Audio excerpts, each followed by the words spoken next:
Welcome back to the Clackamas County Board of Commissioners policy sessions. Gary, what's up first this afternoon? Commissioners, your first session today is Supportive Housing Services Measure, Local Implementation Plan, Review, and Next Steps. You are now sitting as the Housing Authority Board of Clackamas County. Housing Commissioner Ann Leenstra is joining you for this. Staff will present, led by Jill Smith, the Director of Housing and Housing Services and Health, Housing, and Human Services. And today, staff is seeking your direction to move forward or not on this local implementation plan. So Jill, would you please go ahead and introduce any other members of your team who will present, please? You bet. Good afternoon, Chair Smith and board. Thank you for this opportunity. We've been working really hard since Measure 26210 to prepare to present the Clackamas County local plan for how we will implement this measure funding opportunity.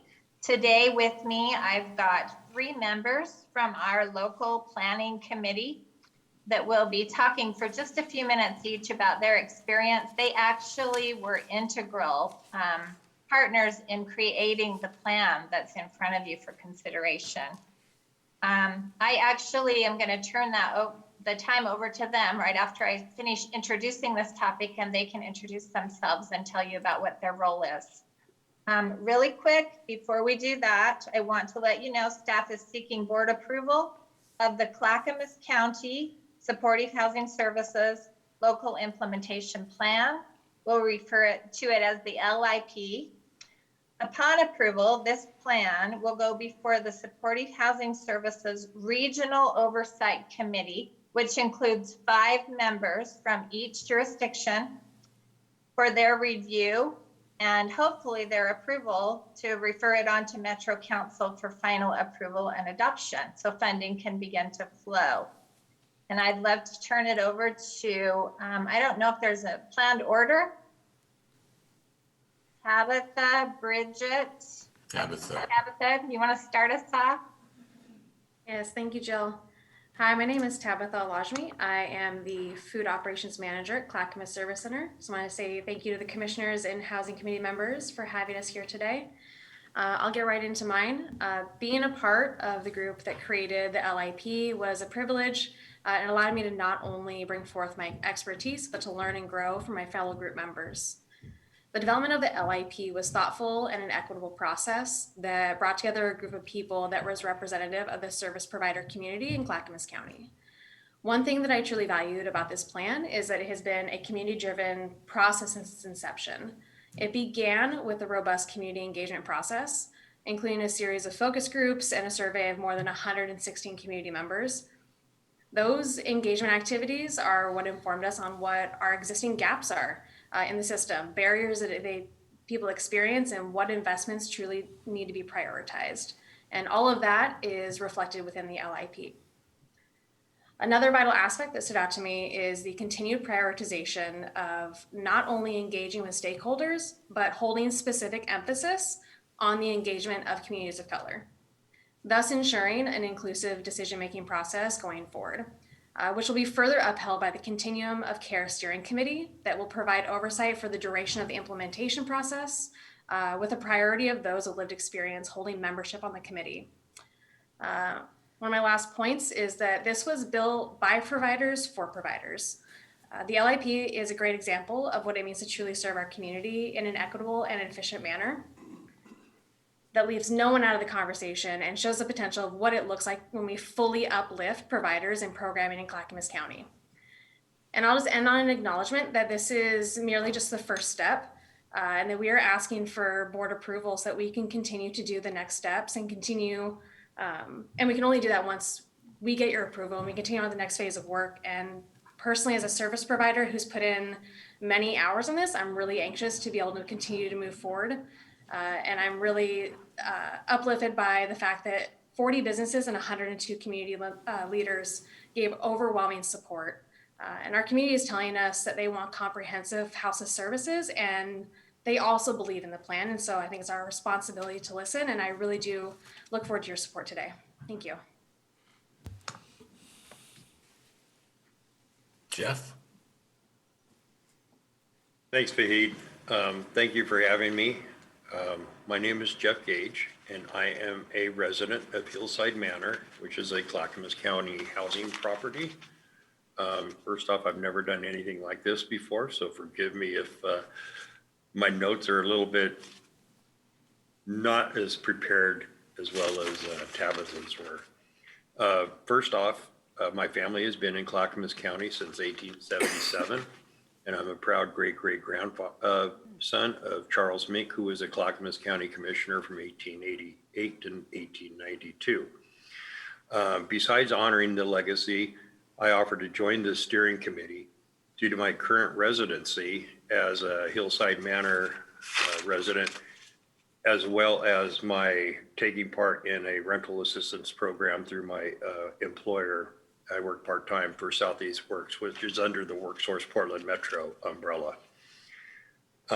During that time, the assistance was targeting BIPOC populations, a term I had never heard before.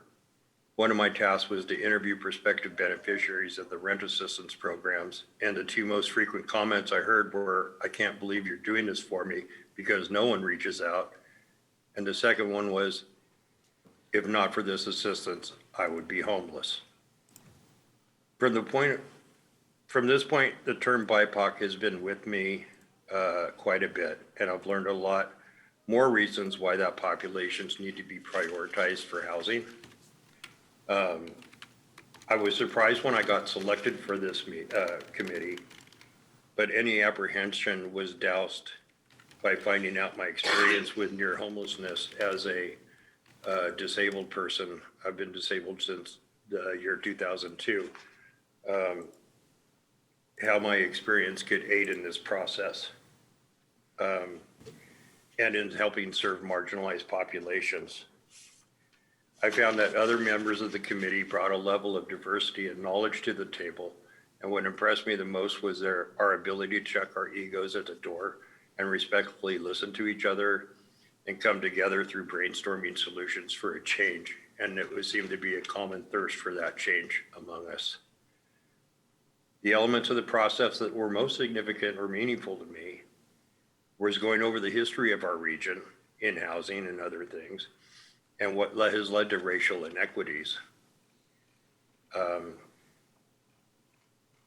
Going over that history and being able to contribute my ideas from a totally non-professional point of view, it was really cool to see. I felt heard. And no one member of the committee bulldozed their ideas on the rest of us. It was truly a democratic process where all of us were heard. As far as what elements of the plan stood out to me, most would be acknowledging that this is much more than a housing issue. And so that needs to be addressed. And by suggesting working with culturally specific organizations with proven track records, and to continue to outreach to these groups is really significant. Also important is using the organizations that are currently working with these groups in helping to assess and distribute funds, or being one of the groups accountable to see that the numbers are met. I saw firsthand the importance of having rental assistance and stability through my job through a rental assistance program we did that target BIPOC populations. Two of the people that I contacted that I had worked with previously, both Black, both had to move out of the area, and both are living with other people and not in their own places anymore. They are now, well, you can consider them homeless. They're in temporary residence with their relatives. So I think by providing wraparound services to help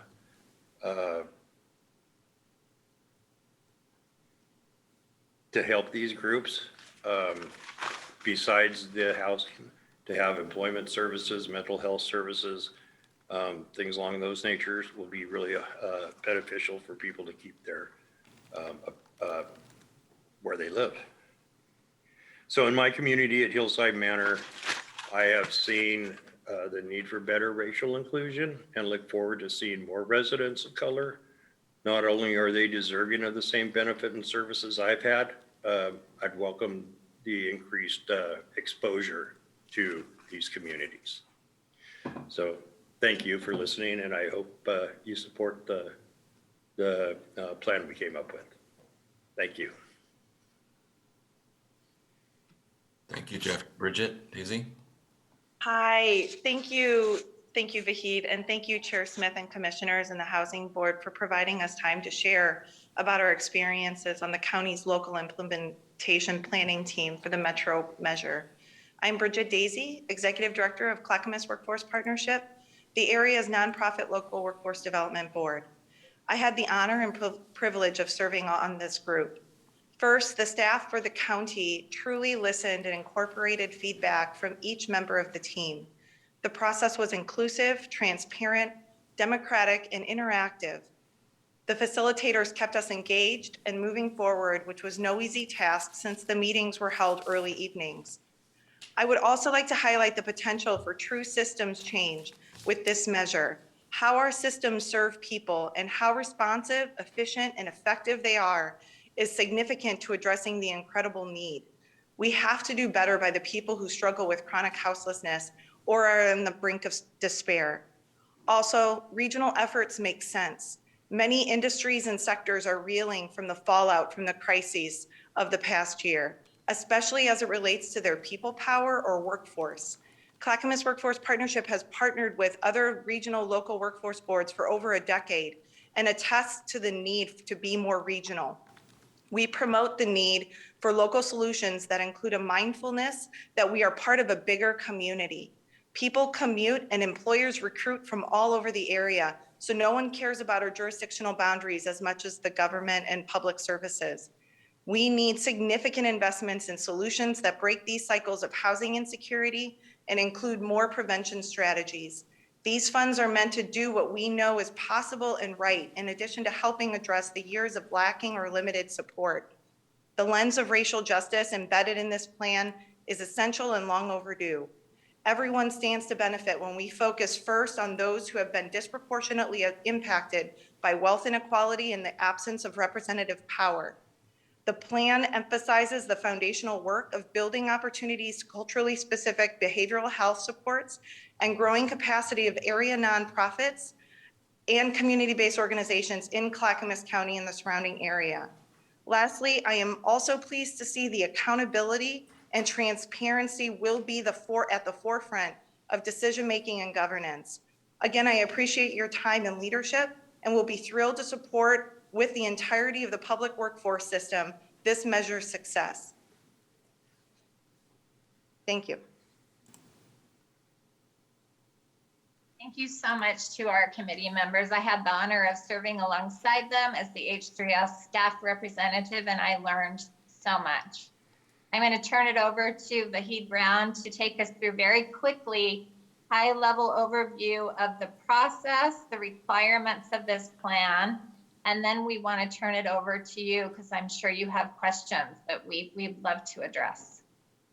Vahid? Thank you, Jill. Christina, can we start the PowerPoint presentation?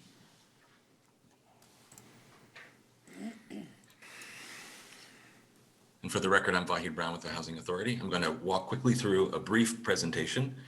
Next slide, Christina.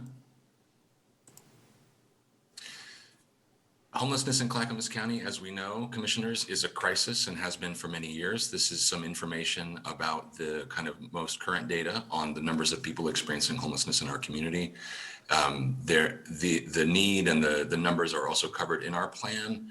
Nearly 2,000 people on the 2019 Coordinated Housing Access waitlist were experiencing homelessness, more than a third of them chronically homeless. And the growth in chronic homelessness since 2015 has been stark and steep, as you can see from the bottom of this slide. One of the most stark statistics I learned recently from Clackamas Community College is that 47% of students at Clackamas Community College reported experiencing homelessness in the previous year. I've previously discussed with the board the supportive housing services waitlist, people who are on waitlists for permanent supportive housing in our system. There's 605, as you can see on this slide. prior to the passage of Metro Measure 26210, with the existing resources in Clackamas County, it would take us 22 years to clear that wait list and place people in permanent supportive housing. With this measure, we will be able to do that in a matter of years and not decades. Next slide, please. The plan for review today commits Clackamas County to advancing racial equity in the implementation of this measure.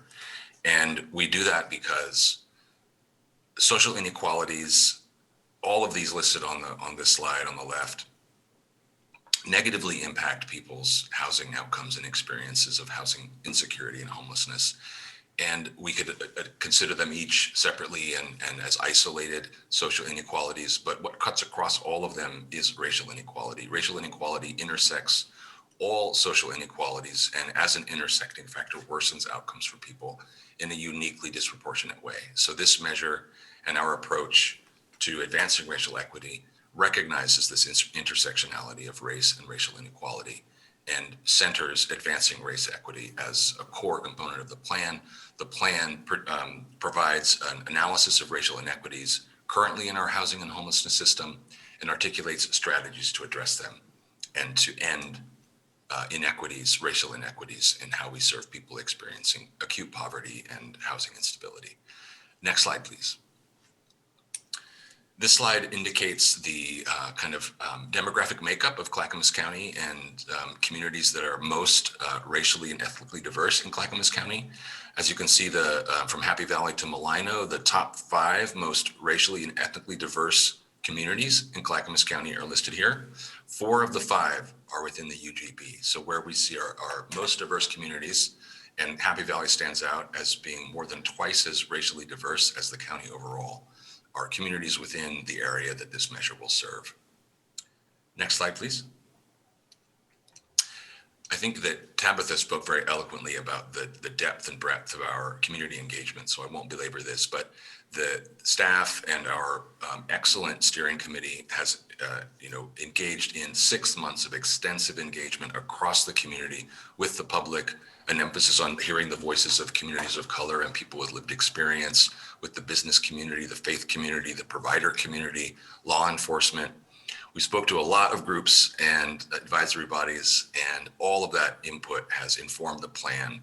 And just a profound gratitude to the members of the committee, the diverse members of the local implementation plan steering committee, for helping us to hear the voices of the community and incorporate their input into the plan that you see before you today.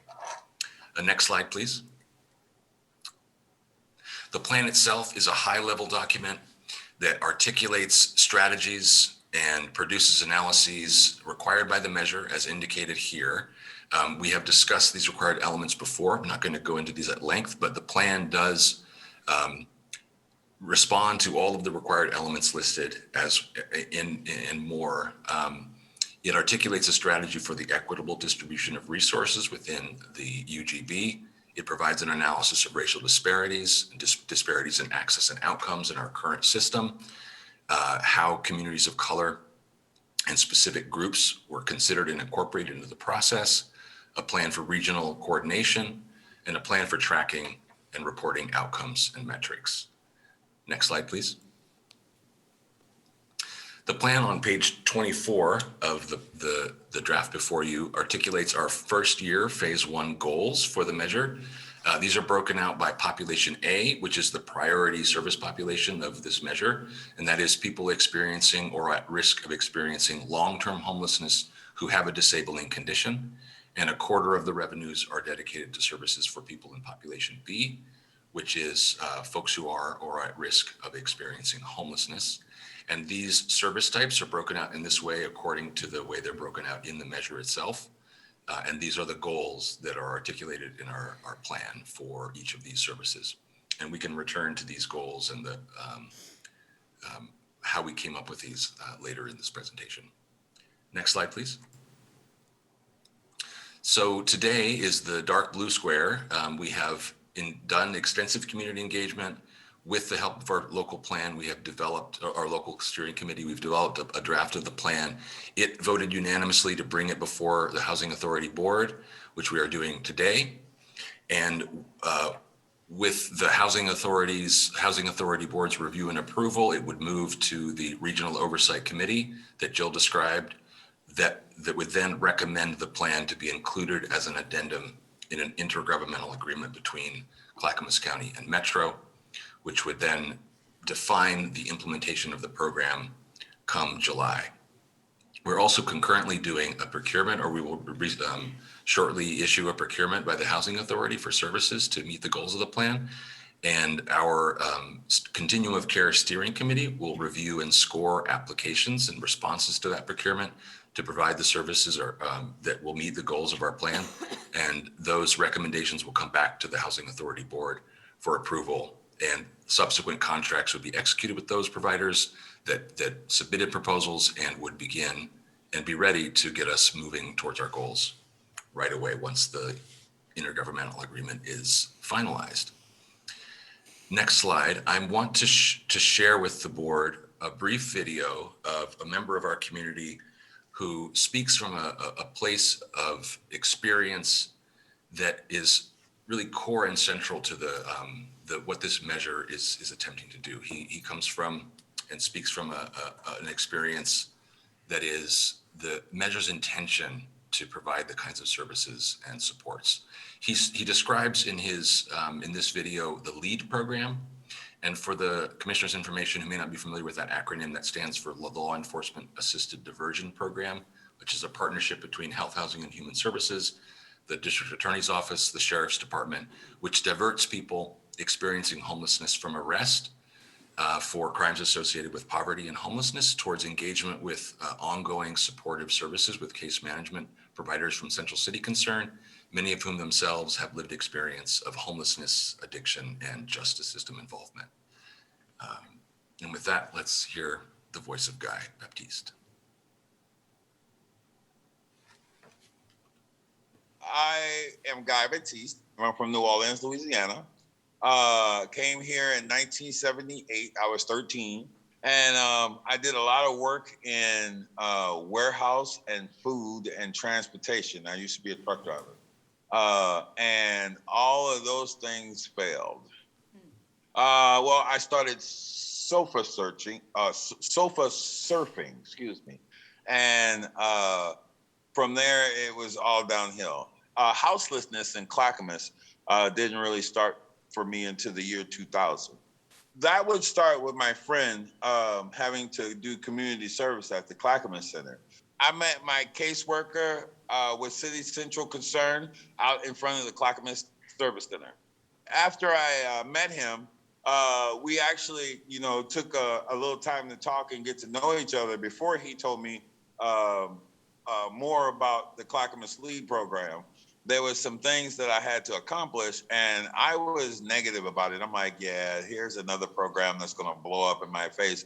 But I made sure, while we was playing tennis, that the ball wasn't caught in my court. So whatever he asked me to do, we did it right away. Then he comes to me and he says, well, we need this paper signed by a doctor. We went and did that. We talked to Clackamas Housing several times. And next thing you know, I was okay at Clackamas Housing. I was okay with Clackamas LEAD.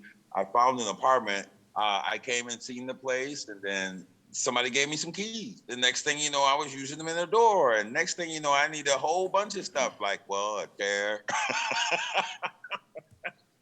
Yeah, it was part of some new problems. For some reason, when I got the keys to this place, and I'm like, oh, yeah. Well, I was thinking about all the people I left behind that are still there. Like, I'm so glad for this blessing, but it's too bad it's limited. Since I moved into my new home, my life has changed to one of being stress-free. This should happen to everybody. I was holding on to the stress of living, on the bike trail and doing bike trail things, that it became normal to me. So when I got this stress level right here, it was way different. I like this way better. Everybody should experience this. It doesn't matter how it happens. An American can plan for life better with a roof. Because out there, you can make a mistake real easy. I mean, just to see people have a place to launch from, to accomplish a new idea to make themselves better. That's huge. We gotta have it.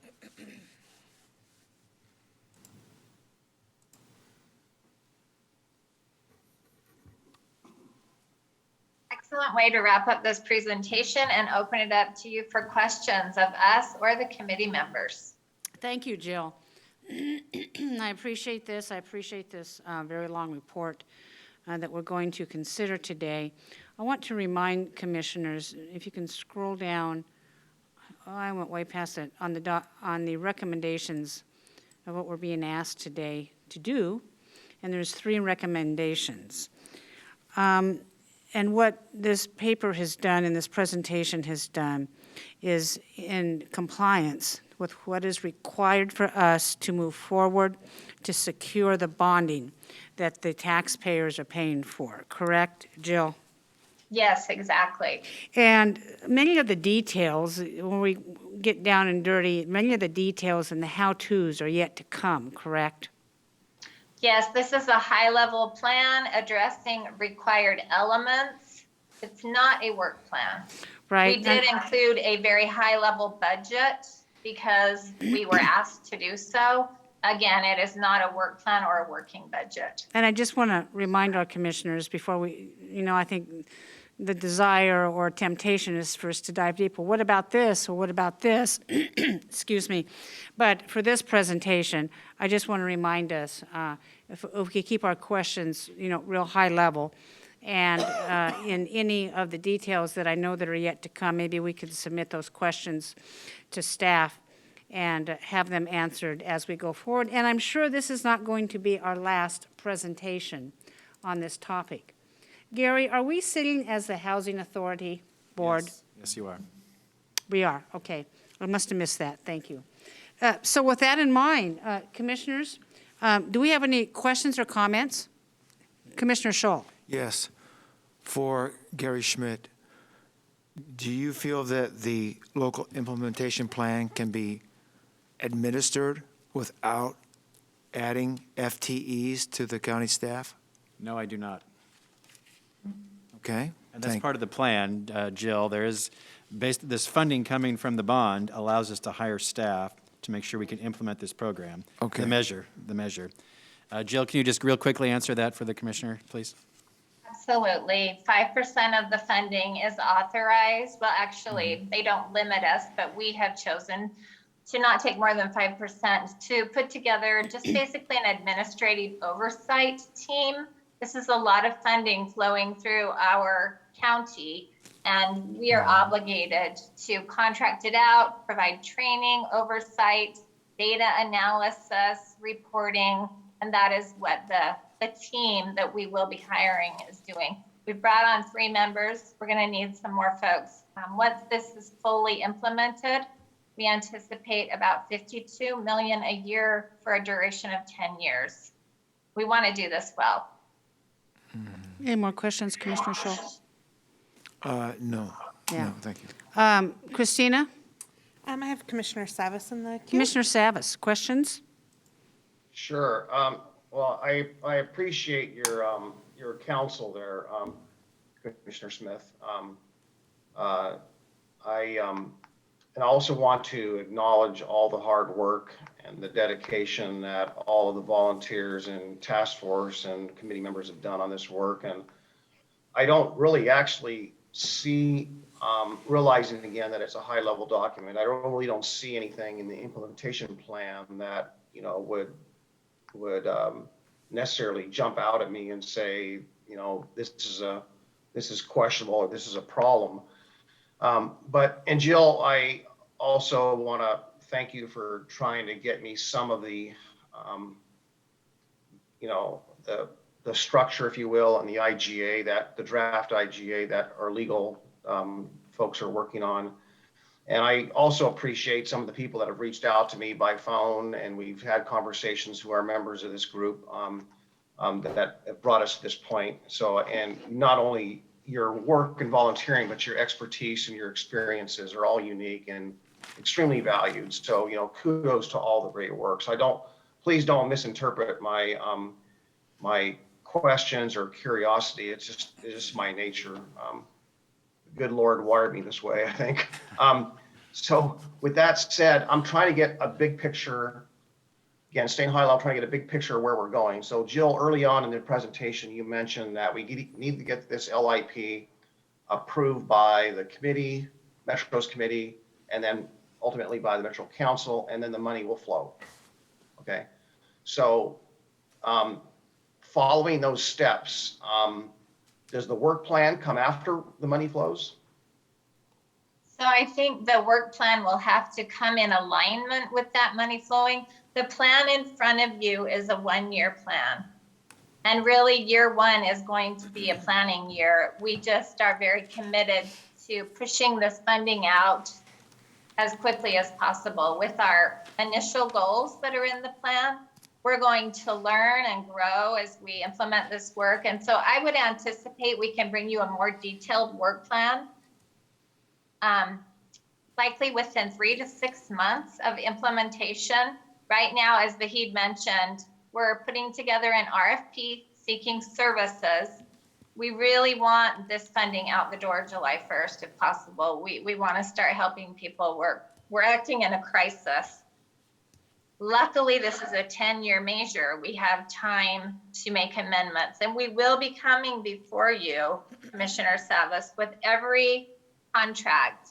And we're happy to do quarterly, bi-monthly reports, whatever the board wishes.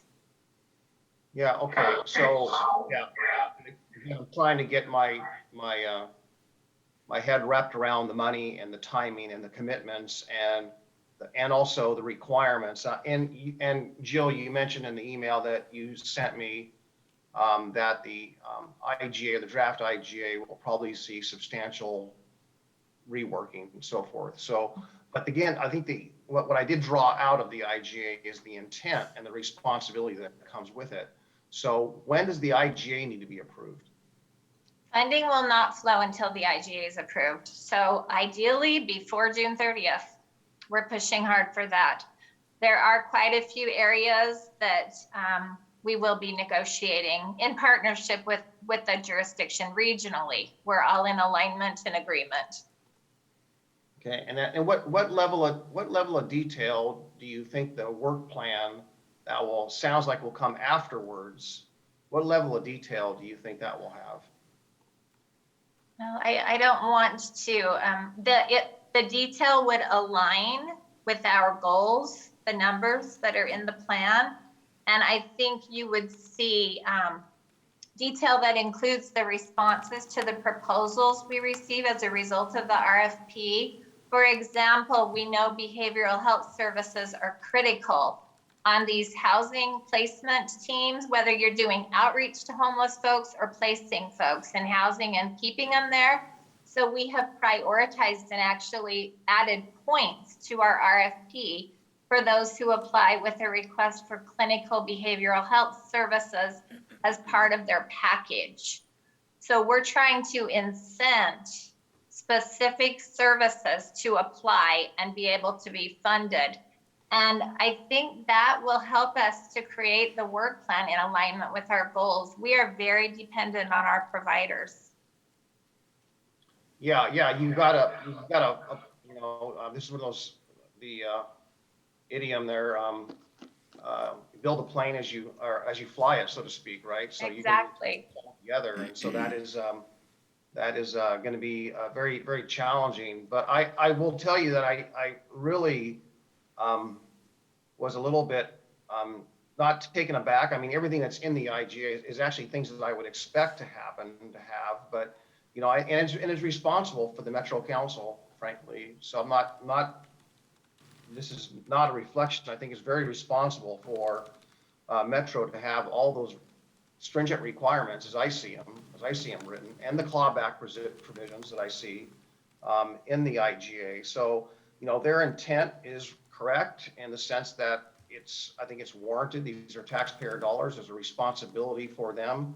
But if we fail to meet those requirements, just so my colleagues are aware of this, and those dollars that have been expended may not have met the requirement, who backfills that? Is it H3S or is it the general fund that backfills the financial clawback if we didn't quite get it right before we actually had the work plan in place?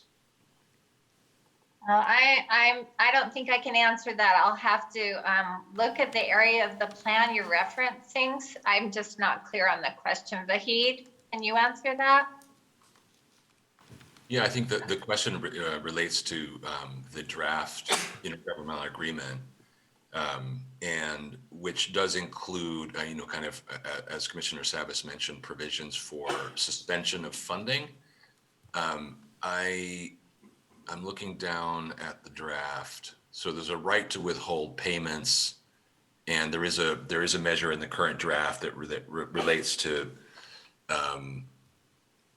that if program funds were spent on program services or other items not eligible for supportive housing services funds, Metro, if finding that those funds spent were done in an ineligible way, could claw them back, as Commissioner Savas is indicating. Yeah, yeah.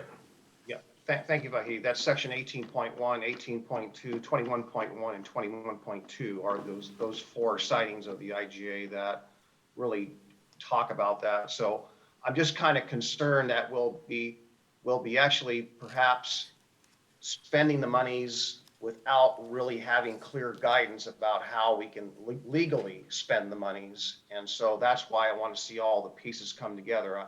I don't think they relate really to the LIP. So I don't want everyone to know that I don't have any problems with the work that's being done. I'm just trying to understand the progression of how we get there and do this. And only because really, as you're laying out the timeline, Jill, about how this is all going to happen, that's just really my one of my concerns. The other one in the IGA, and maybe Vahid, you can answer this. In the measure, they said that there'll be a cap on the admin fees for admin, and so I'm a little puzzled because as I read the documents, Metro says 5% off the top goes for admin, and I assume that's for their admin, and then I didn't write down what section number. Maybe it was 14.4, maybe. And maybe Mr. Madcore can help. I asked him to be ready if I had this question. But there's also a section in there that says the local implementation provider, being the county, will be required to contribute another 5% back to Metro, I presume. So is that, and then the initial 5% is completely separate. So that's a total of 10%. So, and then our admin covered under 21.1, I think is as a 5% cap. And then it has a 10% cap for rent assistance for the admin piece. So is the measure, help me reconcile that. If the measure said there was a max on the cap, and then we're adding 5 and 5 and 5 and 10. Is that not an exceedance of what the taxpayers were promised? And what does that 5% that we contribute back to Metro do? I can answer that. We're not necessarily contributing it back to Metro. We're contributing it to a regional fund. And there's actually conversation going on right now about who might hold that money. It's likely one of the jurisdictions. The intent is to have a pool of funding to build a regional system. And there would be a committee that involves 3 electeds that oversees that funding, that helps to oversee that funding. And it all has to be directed at building this regional system, whether that's a data system, a more aligned shelter system. We don't know what it is yet, but it is just to ensure that happens. Yeah. Okay. Yeah, and that's what I'm trying to get my head wrapped around is what the whole picture is, and how this rolls out. So let's just say, for sake of argument, the LIP is fine today. We move forward with the LIP. It goes before this committee, and then it goes before the council. How much time does it take to really do all those steps? So Jill, I can answer that. Multnomah County has gone through the steps up through and including the Oversight Committee recommending their LIP to Council, Metro Council. Washington County is about a week, I think, ahead of us. So they had their board presentation of their LIP a week ago, which moved it to the Oversight Committee. Oversight Committee has scheduled their review of their LIP by at the end of April, within, I think, a week and a half from today. We have been in communication with Metro, letting them know that we are bringing the LIP draft to you today. And as soon as we conclude this meeting, depending on the will of the board, we will begin working with them on scheduling the Oversight Committee review, which will be either in late April or May. So then all three counties will be sort of in the same place by May, where all three LIPs will have been reviewed by the Oversight Committee and recommended to Metro Council. That's kind of the last step for the LIPs as LIPs alone. Once the Regional Oversight Committee reviews and recommends the LIPs of the three jurisdictions, those are recommended addenda to the IGA negotiations. And so the final step is the negotiation of the IGA between Clackamas County and its council, Metro Council and its legal counsel, and similarly with the other two counties. And the LIPs will be attached as addenda to that IGA agreement that will exist between Clackamas County and. So in other words, Commissioner Savas, the time it will take is within a month. The Oversight Committee will have reviewed our plan and recommended it, presumably, if they might need another meeting. And that would happen within 2 weeks of the first meeting. And then the LIP will sort of be recommended to be included as an addendum to the IGA. And then the next timeline is however long it takes the counties to negotiate and conclude the IGA, which, as Jill mentioned, all of us, including Metro, are eager to provide this support to vulnerable folks as soon as possible, and not later than July 1 if we can help it. So okay, thank you, Fahid, that helps.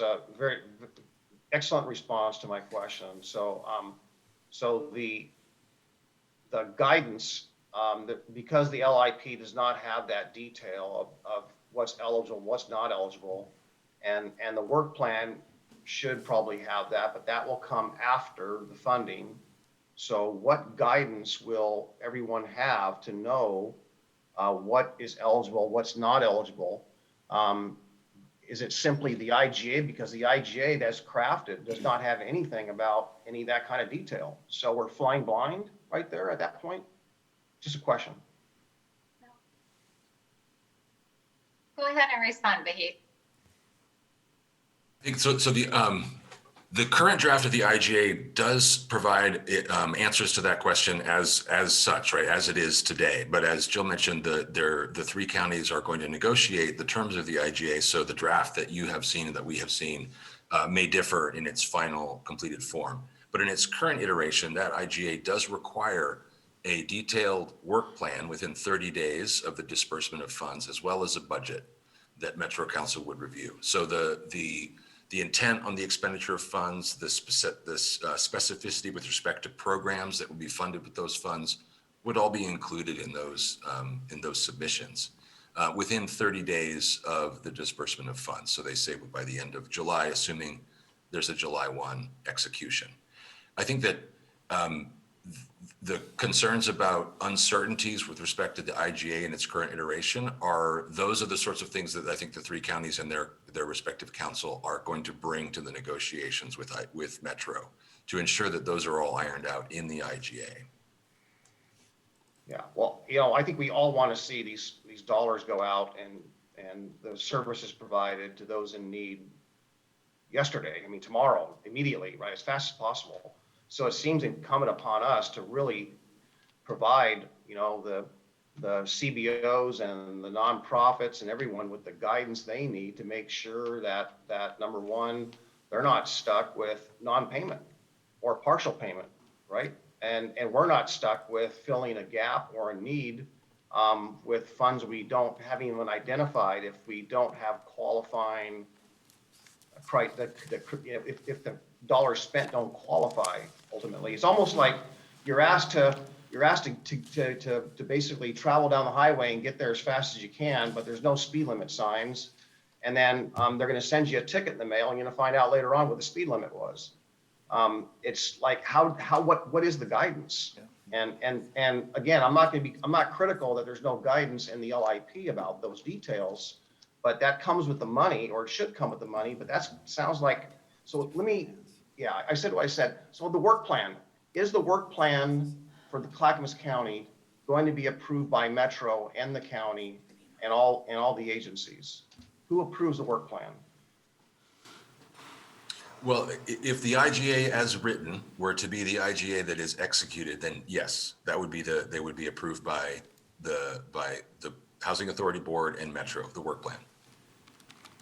Okay. Okay, Commissioner Savas, And can we so wind this up? One last thing, and I'm done. I just want to draw everyone's attention to the signatory on the IGA is the county, as crafted, as it's worded. So if the signatory is the county is ultimately responsible, not the Housing Authority Board, as I read it. And so if Mr. Madcore could maybe chime in on that, I appreciate that. What was your question, Commissioner Savas? What was your question? It wasn't a question. I just wanted to draw everyone's attention to the question I posed to Vahid is who's responsible, and Vahid said it's the Housing Authority, but the signatory on the IGA is the county. So therefore, my concern is that the county is ultimately responsible, more so than the Housing Authority. Yeah, that is a point that I have asked County Council to negotiate to have changed, just with the understanding that the county wished for the Housing Authority to operate and administer this program. That, of course, is your decision. But as Vahid said, there's a whole list of items, including some of these timelines and approval processes that seemed to be greater than what we originally envisioned. So these things are being negotiated. It makes it difficult to talk about the IGA when they're all so up in the air still. And that signature line is one of the things that is up in the air, and we will need direction. Stephen, Thank do you you. have a comment? Just a moment. I have no apprehension with the LIP. I have apprehension about the next steps afterwards on our part, and I just want to draw my colleagues' attention to that and remind them of our fiduciary responsibilities. It's huge here. Well, Paul, that's fine, but I think we're going to have to, like you say, fly the plane while we're building it. We don't have a choice in this matter. Of course, we would like everything prescribed, wrapped up in a nice, neat package in a bow, but Paul, as I cautioned us in the beginning of this, it's not going to happen.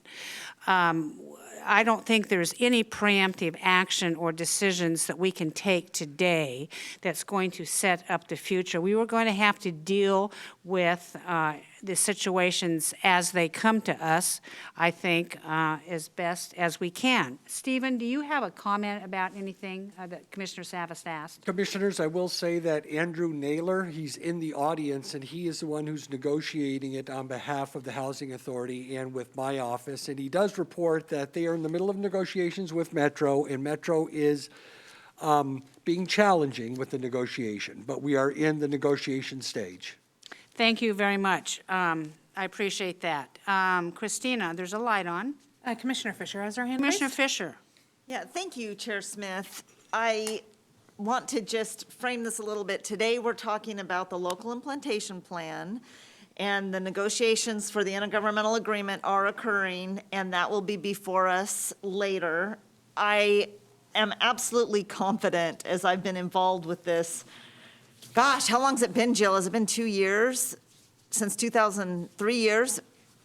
That we always must stay vigilant when dealing with another jurisdiction and in working with Metro and making sure that we are looking out for our residents in Clackamas County and making sure that the agreements are what we can live with. And we will continue to be vigilant. But today is really the policy and the framework and the high-level approval of the plan. And I really appreciate Chair Smith forwarding us a letter from the coalition. I'm not sure if all of my colleagues had a chance to see it. It's dated April 12th. Chair Smith emailed that to us either this morning or early this afternoon. I lose track of time. But it goes through, and if you look at the number of local organizations at the bottom. It's very, very impressive, and all of the individuals that support this local implementation plan. This is a great step, and the reason why I draw our attention to it is because this is the community support and the foundation of which we are going to be able to launch this program. And as Chair Smith said, yes, we are going to have to build the plane while we're flying it in some ways, because this is innovative and it will be an approach that will, its flexibility and meeting the needs of people is built into it. There will not be, it would go against the philosophy of this to absolutely define every part of service delivery. This effort demands creativity in order to meet the need.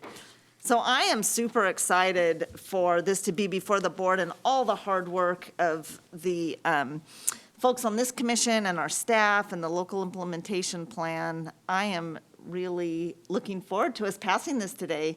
Thank you. And Chair Smith, when you're ready for a motion, I would love to make one. Okay, I'll have you do that. Yeah, I think you used a word that we need to be reminded of, and that's creativity, versus rigidness. There's going to come a time for both, and we will rise to that occasion. Just want to remind the board, Metro has never done this before either.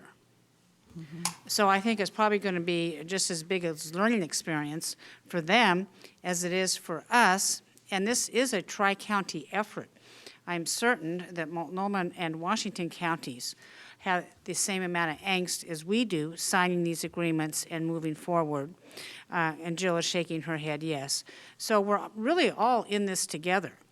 And it is a good opportunity. We're not going to have all of our answers today, and we may not have our answers 2 months from now.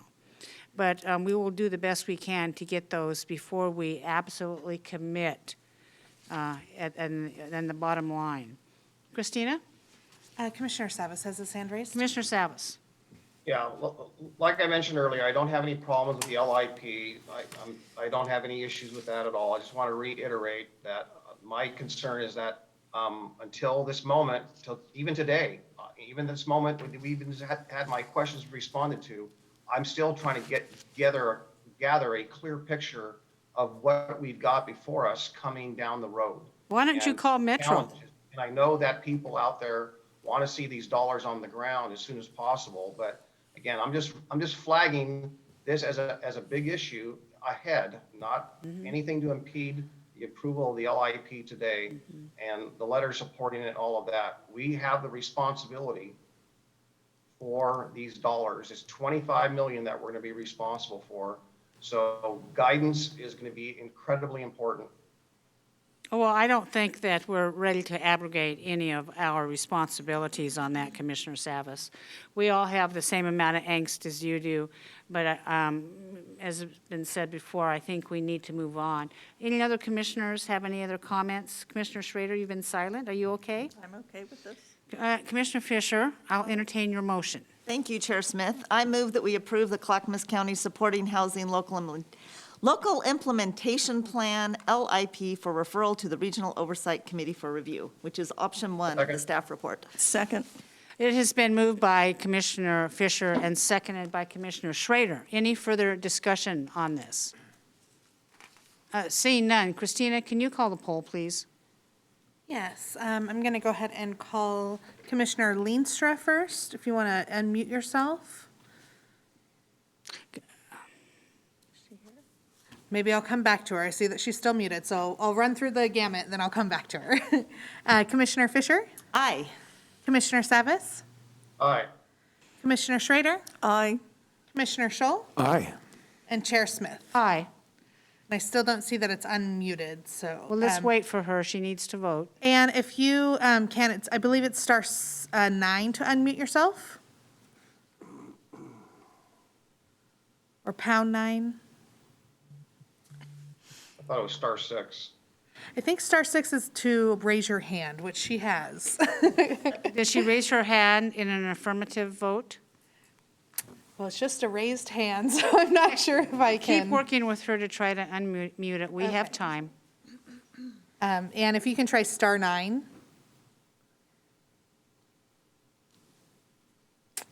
not seeing, unfortunately. Gary? How should we? She needs to vote, correct? Well, no, you already have a I clear know we majority. have a quorum. So this is what I'm going to do. I'm going to assume, because she has a raised hand, that is a vote in the affirmative. I'm pretty certain, 99% certain, that she would support this. And I appreciate her presence today. If you can hear, send an email or a phone call confirming your yes vote on the LIP. Motion passes 6-0. Thank you. All right, thank you, staff, Jill, Vahid, and Tabitha, Bridget, and Jeff. Thank you all very much. All right, moving on. Next, you are now sitting back again as the Board of County Commissioners for the following rest of the day. Next, wildfire building permit fee reduction. Commissioners, you asked staff to further refine this and bring it back to you, which they are today. We have Dan Johnson, Director of Transportation and Development, and Cheryl Bell, Assistant Director, to present. Go ahead, please. Thank you so much, Chair and Commission. I'm glad to see you, all your bright, shiny faces again. I think it's been 12 times today. We are here again, just to give some brief history. We are here again to have a discussion with you about the impacts to our citizens from the wildfires back in September. We actually came back here on March 9th, 2021 to kind of, with a change in the board and to vet another question, which is a discussion around, is there interest from our board to possibly waive some of our building permit related fees for some of the structures impacted by the fire. Just to recount, there are approximately 62 residential structures and approximately 200 accessory structures that were impacted. And we were gracious enough that you sent us away with more questions than answers. And so we have gone back, done some research about the questions that were out there, some related to insurance and other areas. And I'm going to hand it over to Cheryl Bell, Assistant Director of Development for Transportation Development, to kind of run through some answers to some of those questions, and then I'll follow up with kind of the options that are available to the board and a recommendation. So with that, Cheryl. Perfect. Chair Smith, Commissioners, it's nice to see you in 3D. It's been a long time. So as Dan noted, we were sent away with some questions to answer for you. The direction that was asked of staff was to determine if there was a method to look and see if there could be a partial waiver that was calibrated to insurance coverage, and to consider payment of fees being delayed. So the first one, in delaying payment of fees, it's important to note when a customer submits for a permit that only the plan review fees are required at submittal. This is typically $1,000 to about $1,500 for a permit, and the totality of the fees are due at the time of issuance. So if fees are delayed past issuance, we're going to have to develop some systems to collect those fees once construction has already started. And if the fees are not collected, it would put us in the position to have to issue a stop work order if it's tied to maybe framing, or to delay issuance of certificates of occupancy. These types of delays can be expensive as contractors bid work based on estimated schedules. And if contractor leaves the job, if the job is stopped, a contractor could leave the job to go work with another customer, which could be impactful for our community. Additionally, certificates of occupancy are required to close construction loans, so by delaying that, we could possibly have the customer incurring additional costs.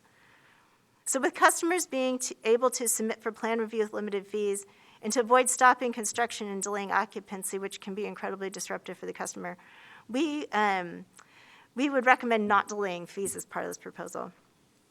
The second thing that staff was asked to research was validating insurance. So following the board's direction to review offering a sliding scale based upon insurance coverage, we reached out to the State of Oregon Wildfire Recovery Ombudsman, it's quite the title, who previously worked at the Oregon Department of Consumer and Business Services Insurance Division, so he has expertise in this area. We asked the Ombudsman about developing a program where staff would review insurance documents to correlate the fee waiver based to a customer's level of insurance coverage.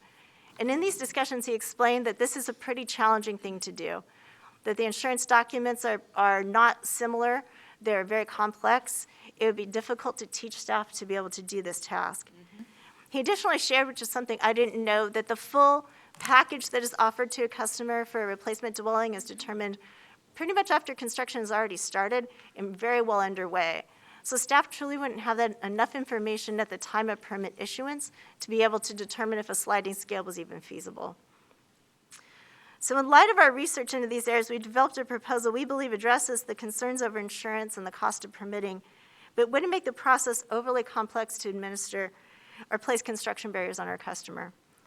So before I pass it down, there's a few other things just to keep in mind as you have this conversation. The proposals for building permit fees only. So this does not include mechanical, electrical, plumbing, or planning fees. The building codes program does collect pass-through dollars on behalf of other entities.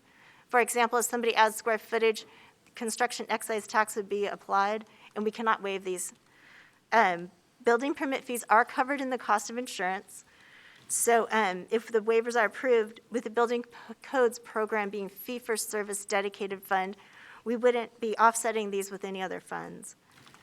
We have some people who have been through the process already, so depending on board's action today, we may be issuing some refunds.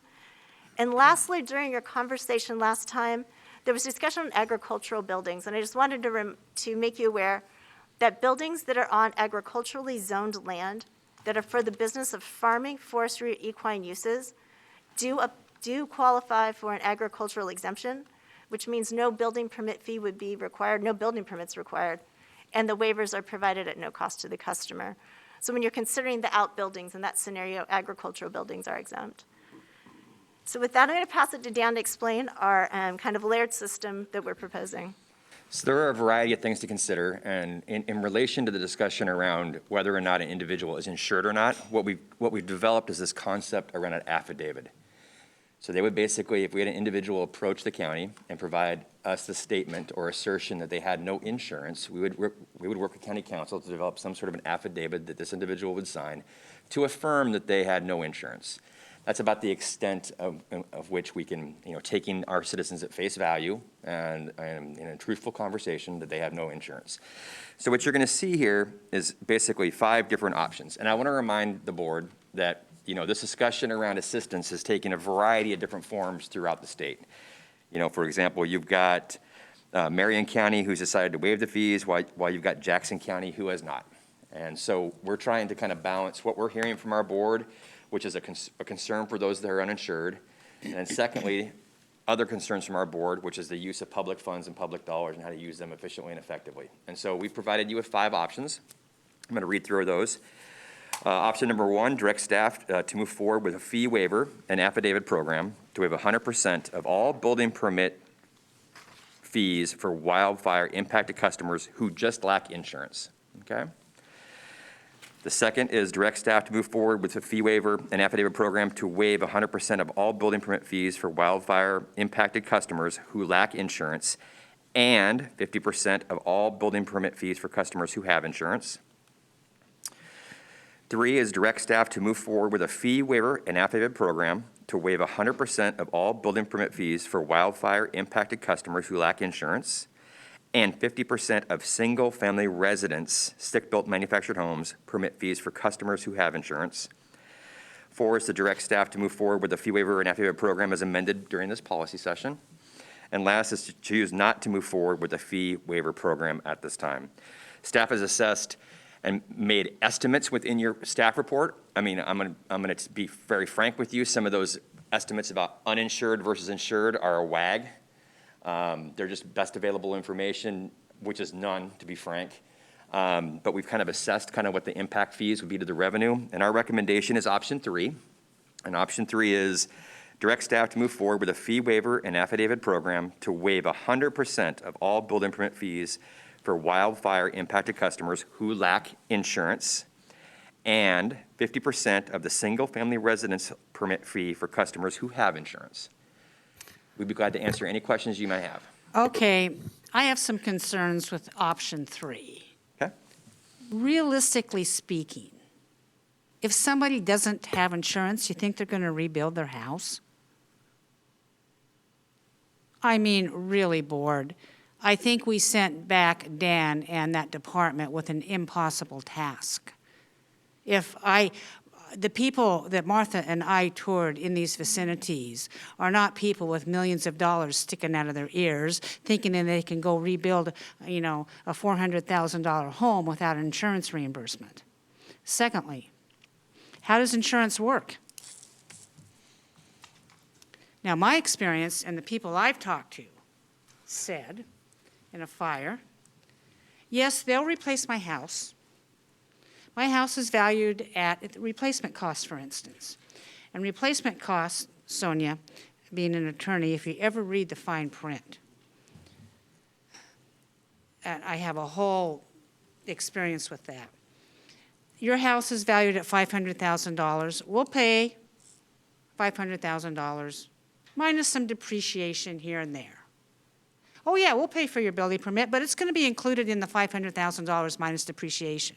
They say they pay their building permit, but it goes to the overall cost of building the home. And additionally, if these people who have lost houses, Dan, have any of them been reimbursed by FEMA? Do we have any of that in Clackamas County? Not that I'm aware of. Okay, secondly, I don't like option 3 because it does nothing. We might as well just pick up and go home. And I appreciate your work, Dan, but when you came forward from staff, from your department, with this very generous offer, because you could afford to do it. Now, remember when Nancy Bush came forward, and she wanted $300,000 from our general fund for debris removal. Boy, this board is aren't like that. This proposal was similar. The original proposal was similar to this. In the end, she came back and reported to us, Gary, if I remember the figure right, only $40,000 of that $300,000 was used. I submit it's going to be the same on this one. We could allocate, what was it, 400, Dan, what was the original figure, 400-some thousand dollars? Total impact? Yeah, the total So impact. waiving all fees. Yeah, for homes and for outbuildings. I want to say it was a couple 100,000, 250,000, I think is the number that's in the back of my mind. Yeah, so when you look at that, I mean, to me, that's minuscule of really what your department has been doing. So, I like number 1. Every person that comes in who is going to have the wherewithal to rebuild their home after the catastrophic wildfires will probably have insurance.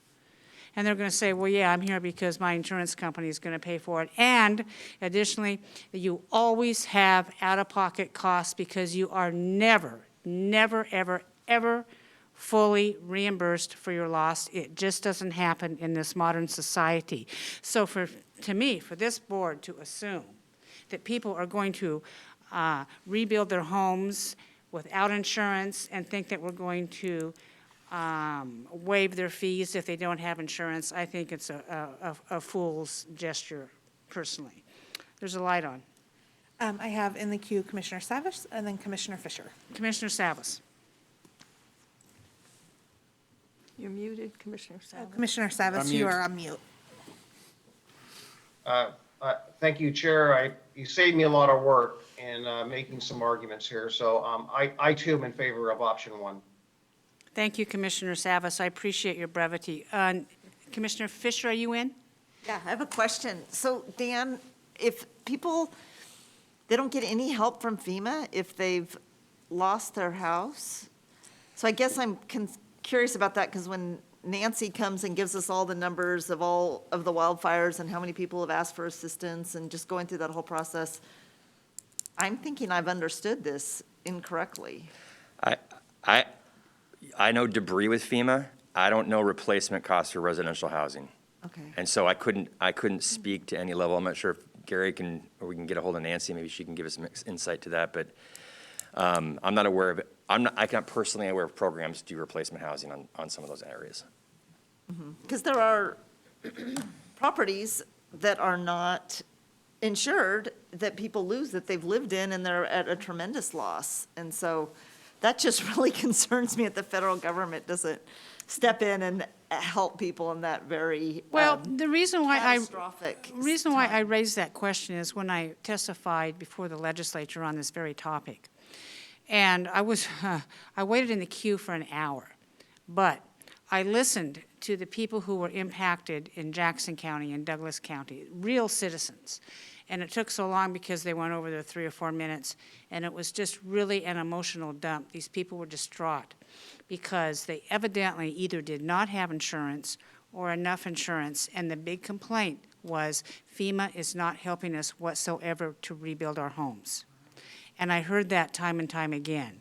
So I posed that question to Clackamas County. I assumed if it was happening in other counties, it was probably happening in Clackamas County. So, but I don't know that answer. Yeah, I don't know that answer. So that might be beyond the scope here, but I am really interested in the answer to that. Because the other thing that I've also come to understand is that there's been a tremendous amount of fraud in asking for reimbursement because of the wildfires, because of FEMA. And I heard that on a regional solutions presentation, and the reason why they were able to find all the fraud is that all the FEMA claims were made in Douglas County, and that was not a heavily hit wildfire area. And so I'm just confused. I would just like to know. It really concerns me that if people don't have that kind of support in a major. Yeah, and that's a very sad thing as well. And my only thought in this is I just don't think taxpayer dollars should subsidize private insurance. But Chair Smith, I totally agree with you that it's more likely than not that people won't be fully recovered. I mean, if you lose your car, you don't get the car you had before. Right. If I had a burglary years ago, we never recovered what Right. was lost. And So then I the- mean, then I there's- get that argument. And then there's the deductible. Yeah. Yeah, I mean, through no fault of their own, but you have the deductible, you have your out-of-pocket there, you have, your refrigerator is 10 years old, is depreciated half the amount of a replacement refrigerator. I mean, I can go on and on and on. I've done many, many rounds with insurance companies on different properties and so forth, and I've listened to people. So, any other comments by commissioners? I'd be more than happy to accept a motion for option number one. Well, Gary? Move approval for option one. Gary? Question before the motion. If I'm hearing correctly, are you willing to do 100% waiver of all fees for people who both have insurance and don't have insurance? Yes. So that is not option option one. one. Oh, it's not option one, excuse me. That's not For- option for one. People who lack insurance. I'm all for option one, and that was my motion. Okay, Paul, so you're saying that you want to reimburse people for,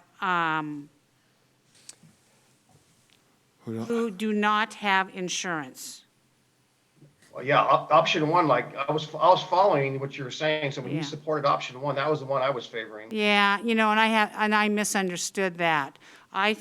But that motion is on the table. I think, I won't support option one. I misread option one. But there's a motion on the table.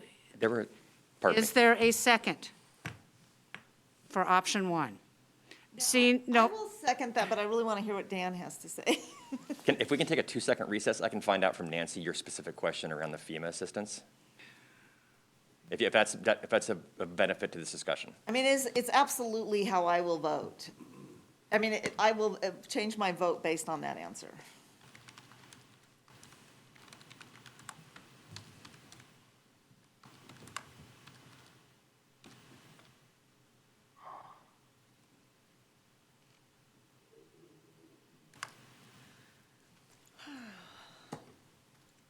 go ahead and ask. Are you okay? No, I'm not okay, but go ahead and ask, Dan, because your answer is not going to be satisfactory to the chair. Because do you realize how long the FEMA application process is? And the money and the dollars aren't coming.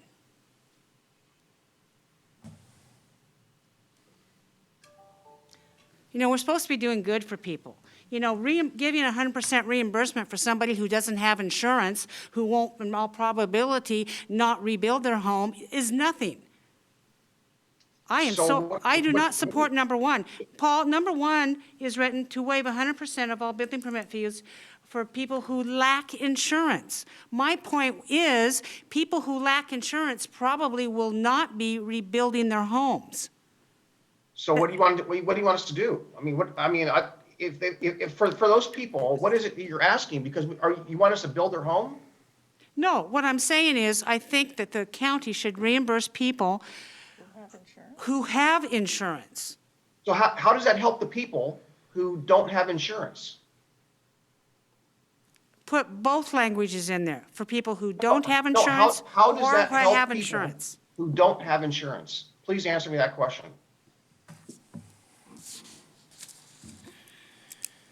It would help them. We also need to help people who have insurance. I think we can do both. At 100%. At 100%, people who don't have, I don't think we should make a differentiation between people who have insurance and people who don't have insurance, is my point. I would suspect that the more people we help that don't have insurance, the more funds are available to help those people that don't have insurance. But for we any don't other know help that. they would need. Yeah, but we don't know If we that. deplete it all and give it, and if we subsidize insurance companies, essentially, then we have less funds to help people. But Paul, the overall impact isn't that great, is my point. The overall reimbursement or the fee waiver for building permits isn't so huge in this county. But for the people who are impacted, it does go a long way in establishing goodwill. Well, the goodwill to insurance companies, if we're going to help the insurance companies, are the insurance companies going to help people that are underinsured? I don't see how taking more money out of our piggy bank to give it to the insurance companies honestly. helps people that don't have the insurance or are underinsured. I'm not following your logic. I'm sorry. So can I just ask a question? Martha has a question. So aren't we all required to have house insurance if we own a home? If you have a mortgage, Okay. Only if you got a mortgage. Well, I if you have. have a house mortgage. insurance. So if you don't have a mortgage, you no longer have to insure your home. Not required. not Okay. required. Got it. Sorry, I should have known that. Well, no, that's okay. I mean, that's a good I question. always skipped house insurance when. Okay, we can pass motion 1, then I'm going to make a second motion. Chair Smith, I am really persuaded by what you're saying. And I really have to use the bathroom. I'm wondering if we can take a quick break. Let's take a 5-minute pause. And get this answer, because I really am persuaded. Okay, let's take a 5-minute pause. great. We will come back at 2:55 if we can do that. Thank you very much. Back from our recess. Dan, you had some information that you got during the recess. Correct. I'd like to do two things, one of which is the discussion we're having today is waiving building permit fees only. There was discussion around what the financial impact of making that decision would be for insured and uninsured individuals. Cheryl Bell, our local structural engineer, has done some calculations, and it looks like our assumed maximum liability on that is $206,980. Okay? Secondly, there was a discussion or a request for some clarification around programs that FEMA may have had for folks that have lost private property. They had a program. The program, Nancy Bush believes the program closed in fall. I believe it was November. And that program, if folks had losses, did afford folks the opportunity to apply for up to $38,500 worth of reimbursement. So obviously, depending on what you've lost, that may or may not cover what that total loss may have been. Okay. Okay, thank you for that. Very welcome. Yeah, thank you. Okay, let's go back to our order of business. There is a motion on the table to be voted on, after which I will do another motion.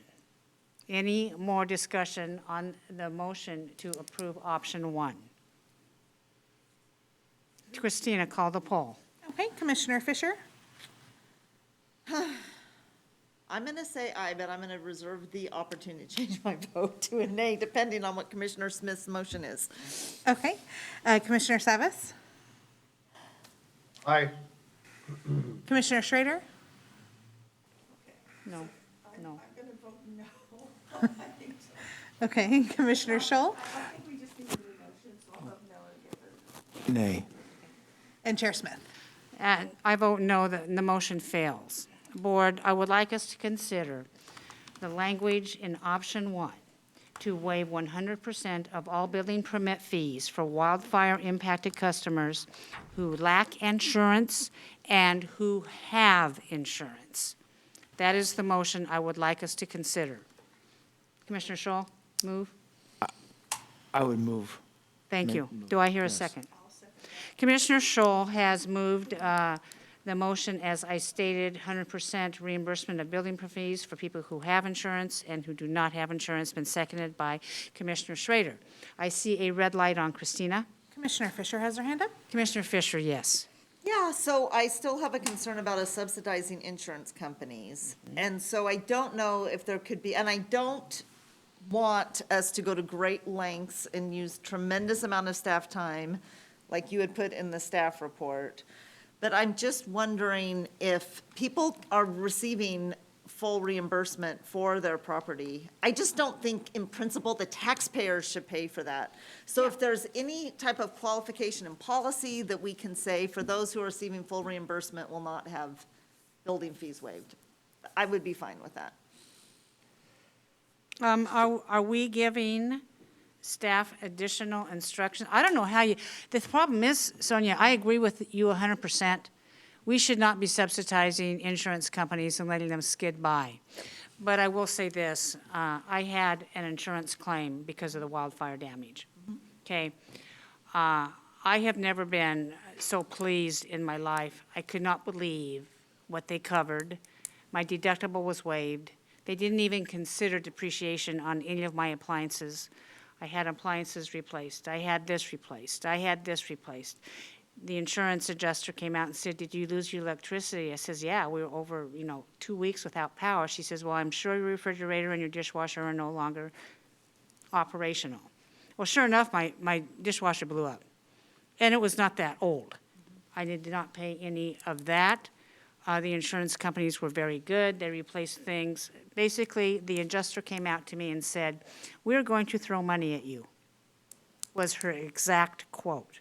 But that's my insurance company. I know for a fact my father's insurance company, who was a different insurance company, who lives a quarter mile from me on the other end of the farm, the case was not so.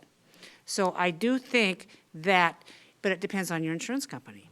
And it depends what kind of a negotiator you are. I had a case where the southern side of my house, the roof blew off. We had 100-mile-an-hour winds. The roof was gone like this. In my insurance policy, because my house has 4 different sides of the roof, in my insurance policy is replacement costs. And they said, "Yeah, we'll replace your roof, but we're going to patch it, and we don't guarantee color match." And I says, "Well, yes, you will." So we argued. I ended up going to the insurance commissioner in the state of Oregon, and I had the law changed.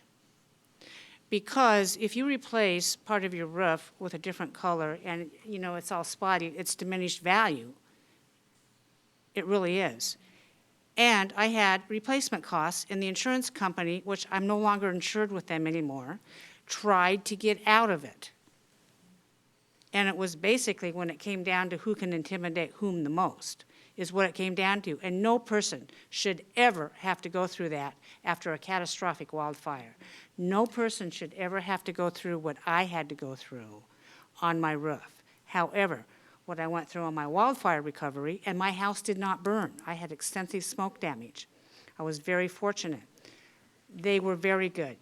And I think because of what happened in the wildfires in Northern California, those people, a lot of them were underinsured. These insurance companies really stepped up to the plate and were quite responsive in the wildfire situation in Oregon. In fact, my insurance company, insurance adjuster, they flew her in from Kansas because they didn't have enough adjusters. So for the most part, I think they're good, but you do make a good point on that. Christina, there's a light on. I have Commissioner Savas and then Commissioner Fisher. Savas. Yeah, I'm trying to follow everything that everyone's saying. I sincerely am. And I actually think that option 1 does everything you both have said, actually. And maybe the language could be just changed a little bit to cover what you're trying to say. So maybe it should say the direct staff to move forward with the fee waiver and affidavit program to waive 100% of all building permit fees for wildfire impacted customers who lack insurance or lack adequate insurance. Exactly. Well, we already have a motion on the table, and according to Robert's rules, we either vote that up or down. So with that in mind, we need to continue with the motion that was made currently as we continued with the previous motion that was made. So I'm going to call for a vote on the motion that was just made. Christina? Okay, Commissioner Fisher? I guess it's a no because I have an amendment that I want to offer. Well, okay. I have my hand raised to offer an amendment. Gary, can we amend the motion before we take a vote? Yes, as chair, if you'd like to stop the vote and then ask for Okay, I'm going an to stop amendment. the vote. Paul has made a suggestion, and then Sonia has a suggestion. Yeah, so I actually like Paul's suggestion, and I would support that, but you gave me the idea, as you were talking, about your motion, and then adding, provided insurance doesn't cover full cost of recovery, is what I was suggesting, but what Paul suggested actually gets to it, I think, a little bit better as to what our intent is. But how does our staff determine that? That's the issue that I have. Our staff cannot make that determination. Yeah, I think They don't have to because of the affidavit program. yeah, I think that they have a good in the middle, but as a board, do we really want to set the policy of subsidizing private insurance? I just think Dan, you that's have a bad. question? I have a statement and a question, if you'd be so kind. I guess the first Go ahead. statement I have is the fact that I don't know, you used the word adequate. I don't see any way possible for our office to be able to determine if someone is adequately insured or not, Yeah, just to be frank. that's why I said full cost of recovery. But so if it pleases the board, we could amend the affidavit, and the affidavit could say that, one, you're affirming to us that either, one, you're uninsured, Or underage. or two, you're underinsured. And then they would have to sign that affidavit for lack of full recovery, cost recovery. Yep. That is that's would hold them accountable. So then they would be self-determining if they had full coverage. So, Sonia, what's the difference between, no, it's a sincere question, full cost recovery and 100% replacement costs is the language insurance companies I use? think that either one of those is fine. Okay. I So- just don't like the policy of us subsidizing insurance, but I really want to help people, and I think this gets to it. And I think, Chair Smith, you're absolutely right that we need to be there for people who've suffered through this. And this is a good way to thread that needle. Commissioner Scholl? Yes, I don't see it as if we are subsidizing insurance companies. I see this as more of a humanitarian sort of gesture on the part of the county for a community that was devastated by fire. And by waiving the building permit fees, they're still going to have a lot of other costs. They're going to have plans drawn up to even come to the county to submit their building permit application. So I see this as a gesture on the part of the county to assist an entire area of our county that was devastated by fire. And it doesn't really have that much to do with insurance. And once these people are helped to get past that initial cost of that building permit fee, they'll be that much closer to getting that house done, and the county will see property taxes again on those devastated properties, and we'll be back in time with very little cost to the county. So what's the motion? Gary? So I've not heard an amended motion yet, would you restate your amended motion, please? Yeah, Chair Smith, which one was yours? Was it number 3?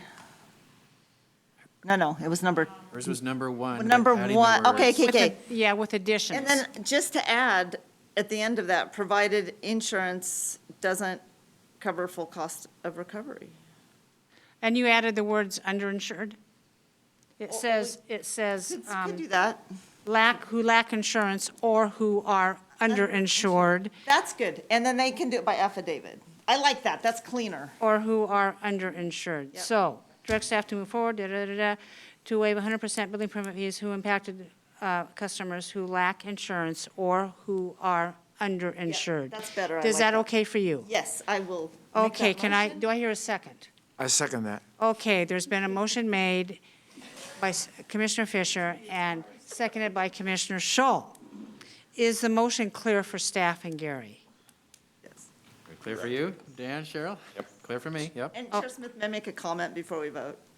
Can you do what? Make a comment? Yes. I believe that this is the mind belt that you were talking about. With us all being together. Well, if it is, we're in trouble. No. Thank you, Commissioner Fisher. That is very funny. Okay, hearing no further comment. Christina, would you please call the roll? Absolutely. Commissioner Fisher? Aye. Commissioner Savis? Aye, but I have a different belt of mine. Commissioner Schrader? Commissioner Scholl? Yes. And Chair Smith? Aye, passes 5-0. Thank you kindly, commissioners, for your patience. You've approved the amendment, Chair. Now you need to vote on the main motion, which as amendment reads that you are directing staff to move forward with the fee waiver and affidavit program to waive 100% of all building permit fees for wildfire impacted customers who lack insurance or who are underinsured. That is now the Okay. motion you're voting on. So moved. You don't have to second it. You're just going to vote now on the main motion. Christina? Yes. Commissioner Fisher? Aye. Commissioner Savis? Aye. Commissioner Schrader? Commissioner Scholl? Yes. And Chair Smith? Aye, motion passes Now it's 5-0. Thank you very much. Yeehaw! Thank you, Dan and Cheryl Bell. I appreciate your patience with us. Duly noted, you've done very good work today. Thank you so much. Have a great day. Thank you, Commission. Okay, Gary. Next, Commissioners, you had asked for this session on Robert's Rules of Order. Stephen Madcourt, County Council, will present. Go ahead, please. Thank you, Gary. Good afternoon, Commissioners. We have two discussion items today. One is Robert's Rules of Order, and the second one is proposed board rules. They kind of overlap to a certain extent. What they're both meant to do, they're discussion items. No real decision points for you today. We are looking to see if you want to give staff direction on how you want to move forward, either with revised Robert's Rules and/or with board rules. This isn't anything that's required of you, but it does create good process for the board. An entity of this size, a governing body of this size, a budget of this size, all the topics and important items we have, there should be some type of process, formality, and consistency and expectation with moving forward with this board. The first order is, or topic is Robert's Rules of Order. And as you know, at the beginning of most board meetings, we say Robert's Rules of Order will be strictly enforced and construed and applied. Robert's Rules is 687 pages of archaic, cumbersome, clunky process. It's parliamentary process, and what the work that this board does is not necessarily parliamentarian. You do legislative, you do quasi-legislative, or quasi-judicial, you do a lot of communication with residents and citizens. So it's not a lot of old English parliamentarian. When I was back at my folks' house, my dad was on a number of boards, and he had the Idiot's Guide to Robert's Rules of Order, which my mother gave me, but even the Idiot's Guide is 330 pages long. And it just goes to show you how much process is in there. And I will admit, I am no parliamentarian. I am no master of this process. But I do know in my exploring of Robert's Rules, it says specifically, a lot of the details are reserved for governing bodies or parliamentary bodies that are over 12 members. That is not you. So they're really looking for the gentleman from South Shire to stand and talk about so-and-so, and this person over here. It's the House of Commons. That's not what we have here. So I'm thinking that, for example, Robert's Rules even requires a second to abstain a meeting. Technically, it does. So you have all that process, and you can really get in the way of the progress that you're trying to do if we stick to the rigors of Robert's Rules. So there is an opportunity to use basically a more informal board process, and as a default, you could use Robert's Rules revised if in doubt. There's also Sturgis on modern-day parliamentary procedure. It's a little bit, it's like Robert's Light. It has the same fundamentals, the same basis. It's always a motion. It's always a second. It's always debate. It's always an audible vote. It's always a notice meeting. It's always a quorum. All those fundamentals that allow you to get your business done. but it doesn't have a lot of the more, like I said, archaic and kind of clumsy and clunky components of Roberts that sometimes get in the way of process. So that's entirely up to you folks on how you want to proceed with that. But I say with a revised version or a light version allows for more flexibility. It allows for more discussion. It allows for greater responsiveness. And we don't have to go through, again, a lot of the mechanics of things that kind of slow down the process. So that's my pitch on Robert's Rules. And the hard part with Robert's Rules, if you're going to say we're strictly abiding by it, you better be prepared to be called on it. And that's where it's going to get problematic. Because Commissioner Savas pointed out one time recently, I can't recall if it was VRF or something like that, Roberts does say you're not supposed to do a straw poll. Put it out there for a vote, and it gets either a yay or nay, but you're not doing this straw polling out there. And Commissioner Savas pointed that out, and he was absolutely correct. So if somebody wanted to call the board on it, you're not following the rules that you said you were following, it makes us look bad. It makes you look bad. It makes it look like you're not abiding by what you said you're enforcing on folks. So if you go for a lighter version of it, you leave yourself more wiggle room, more flexibility, and less subject to challenge and criticism, and you're still getting the same business done with the public vote, the public discussion, recognizing all of your colleagues and all the important matters, which are really the center focus of this type of process. Any comments, commissioners? Yeah, I do, I do. Okay. As the elected chair, I run the meetings. Indeed. Okay. When I came on and implemented Robert's Rules, I thought it was a good idea, because let me give you some history of where I come from. I'm a member of NSA, the National Speakers Association, and Toastmasters, of where we use Robert Rules of Order. But more specifically, I come out of the Oregon legislature. The Oregon legislature, the House of Representatives, where I hail from, writes their rules. And it's written by the leadership structure. And the very first vote you take is you adopt your rules. And in that book, it says where the legislative rules are silent, Robert's Rules is the backup. Now, the rules in the Oregon House of Representatives are different than the rules in the Oregon Senate. I don't know if you folks are aware, because the duties of the House are different than the duties of the Senate. For instance, the Senate makes appointments for the governor, and they do other things that the House does not have jurisdiction over. The House of Representatives, all money tax increases should come from the Oregon House. They do not originate in the Oregon Senate. So moving forward, and I have observed the business meetings in the last several years, and I also was a previous commissioner when I thought our previous chair, Chair Ludlow, ran meetings very well. I felt he was very generous. I felt he kept order, and I wanted to do that. I wanted to keep order. And when I start each meeting, I say Robert's Rules will be observed. The word strict is in there, but I never said strictly. And go back and listen. And I just didn't take time, I guess, to remove the word strictly from the script, but I don't say that. This board needs discipline, and this board needs guidance, and I am the first one to say that I need that as well. We do have a large county here, Stephen, and we do need rules to operate under, and I'm glad to have this discussion. I would consider, I think it would be very appropriate to adopt some rules, whether they're Robert's Rules or not, I'm not sure.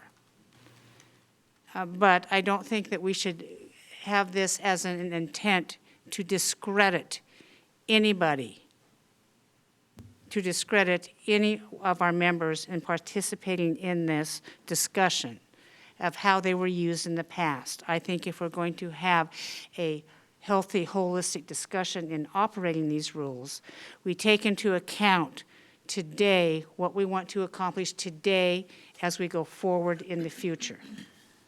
I also read the packet that you submitted for our second session on this today. Sure. And I have many, many notes on here of what I like and what I don't like. And I've talked to them with some people and so forth. So going forward, I am open to a discussion on what this board would like to do. It's a learning experience for me as well. It's been a very long time since I have chaired or participated in a quasi-legislative body like this.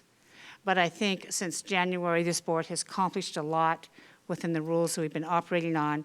And I would hope each commissioner felt that they had the opportunity to contribute whenever they needed to be.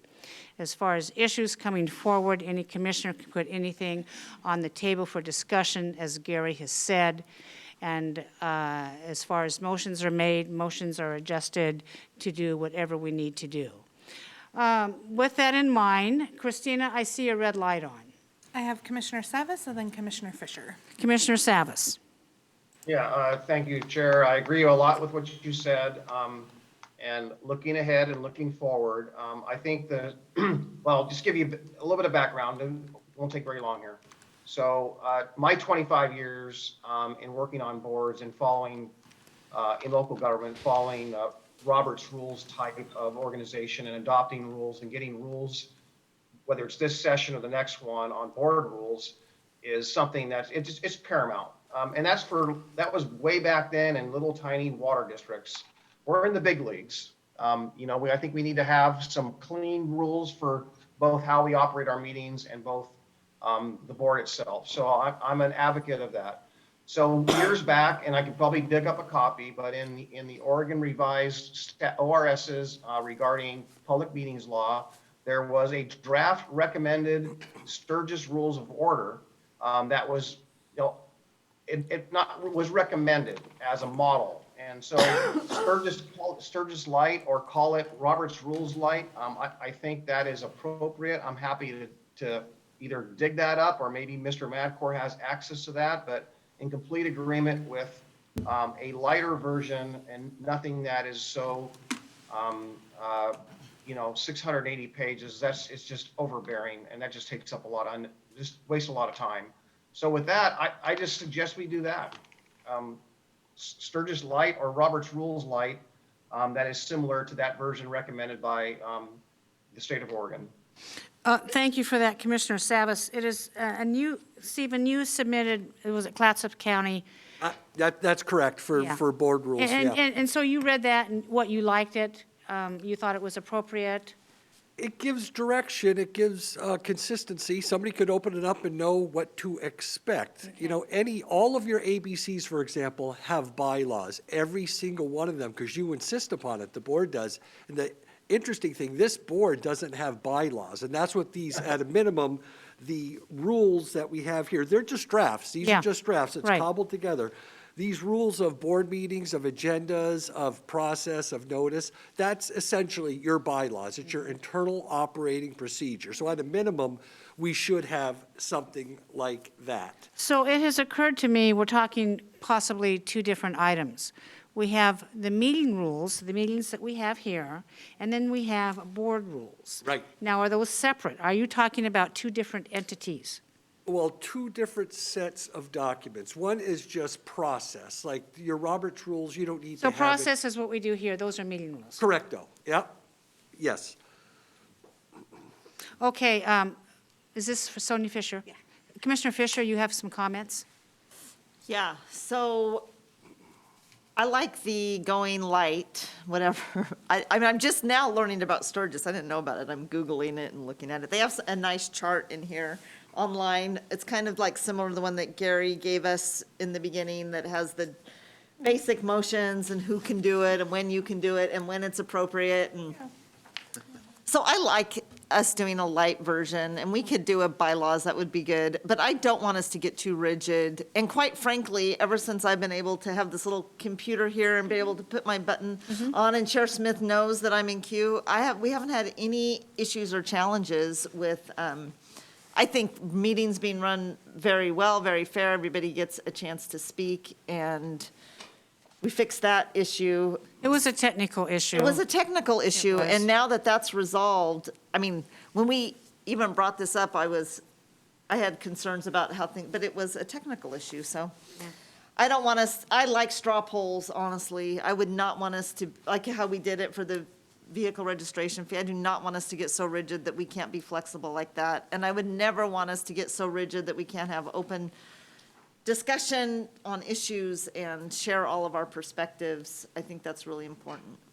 And massaging our motions when we can't quite get it right. Right. Yeah, kind of like today. Yeah, so I'm perfectly willing to go light. As we say, it's a learning experience, and I think county council has made some really, really notable suggestions to us. We don't have bylaws, and we don't have board rules. And Commissioner Schrader or Commissioner Scholl? Fine with Okay, that. so this is a discussion item today. This is my recommendation, and we have another policy session on board rules. Is that we take a look at what we want to try to accomplish here. What is our goal in this? And I have my goals is to run an efficient business meeting, let all people be heard, but go through the proper business practices, which is quasi-parliamentary procedure here, Stephen, as you said. And maybe Stephen can help us with that to identify, or council, to identify exactly what we need to be successful going forward. That's what I would like to do. I would like to, and I've said this time and time again, commissioners, put this off until after budget, possibly summer. I think this would be a good summer activity for us. We have a lot of budget decisions to be made for coming forward. We have pay equity that we need to take a dive into. We have how we're going to pay for a courthouse, decide whether we're going to go forward with that. And I don't believe this board can make any of those decisions unless we turn our focus to what is in our budget going forward and what decisions that we have to make and what we are willing to do if we want one thing over another. And that's going to be our hardest lift, I believe, going forward on that. So, Gary, with what you've heard today from commissioners, what's your recommendation? I think on Robert's rules, you kind of made the decision. You'll follow a modified or a light version of Robert's rules to help you conduct business. So I think that's done. The second session, which you've already basically talked about, is rules for yourself. Yes, I think there's a lot more work that should be done, and we can have more open-ended work sessions for you to kind of brainstorm what you'd like in it, or staff can propose a more structured proposed rules for you and bring that back to you at a later date. But more work to be done on that. Well, and I have a paper on the board rules procedure that Stephen, penned, and, I have it marked up with, for instance, section. And I'm going to go ahead and get into the other session, so we're kind of doing this informally, if you don't mind. Section 1, Organization A, the chair presides at the board meetings and has a vote on each matter before the board. And then it says the presiding officer. Now, does the presiding officer, does that mean the chair? For instance, to me, presiding officer needs to be defined in this sentence, yes. May not make a motion or second. I want to be able to make a motion as chair. I think any chair should be able to make a motion or second it. I don't particularly like that language, but that's just one of the things that which would be a modification, evidently, of the rules. And so I'm not sure how we want to proceed, but I have my marked up copy. And so I would suggest that commissioners take the copy, go through what they want to see aspirationally in these meetings, and we turn it over to Gary and we turn it over to Stephen and see what kind of a product we can come back. And that's going to take some time, I would think. Gary, is that what you think? Yes, well, we could certainly do that. You just send your edits or suggestions to me and Stephen, and then we can compile it and then bring it back to you at a future work session. Or you can wordsmith it now. I don't recommend that, but I don't recommend that. And I will say this. Under section 5, notice an agenda, 2B, and under section, let's see, anyway, and maybe I didn't understand, under B, the chair, each commissioner, sheriff, district attorney, auditor, treasurer, justice of the peace, department of directors may place matters on the board meeting agenda. I disagree that our former electeds can automatically place matters on the agenda because I do not want to see our function co-opted. Now, here's an example.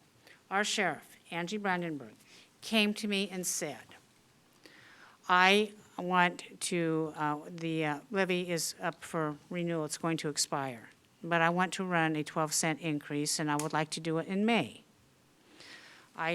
As you know, folks, I do not like tax increases. But my position was this. She is an independent elected official, and as a professional courtesy, of course, I said yes. If I hadn't, if I said no, it probably wouldn't have mattered because any two commissioners can put an item on the agenda.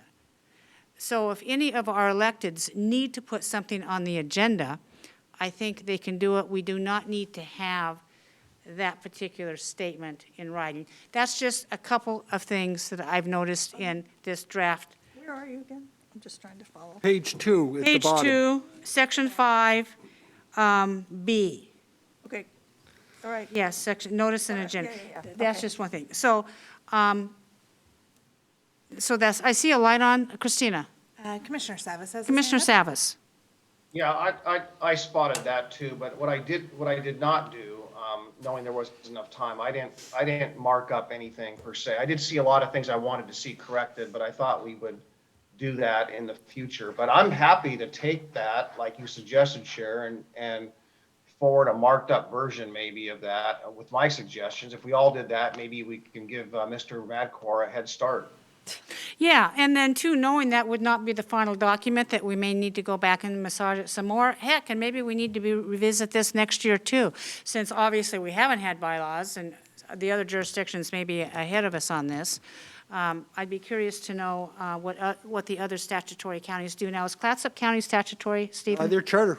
Their charter. Yeah, I'm So pretty would sure. would the bylaws be different between a statutory county versus a charter county? Unless the charter had certain restrictions in there. Some charters will say that the chair can't make a motion and things along those lines. Okay, so Like, that's probably where you got that language. potentially, no, this is cobbled together from a variety of other Okay. jurisdictions' board rules. Okay. But if I can revisit what you're talking about with the agenda, you're talking about at the request of any other elected official, the chair or two other commissioners can place an item on the board's agenda. Well, that's just been common practice, Right, correct? but we don't have it written anywhere, that's the Well, point. That's, yes, and I think that's something that people know, and we should do that, obviously, So yes. incorporate current practice in. Current practice, Yep, yes. Can do, and Yes, I will think that would be strike, very good, I will unless s- we don't like the current practice, commissioners.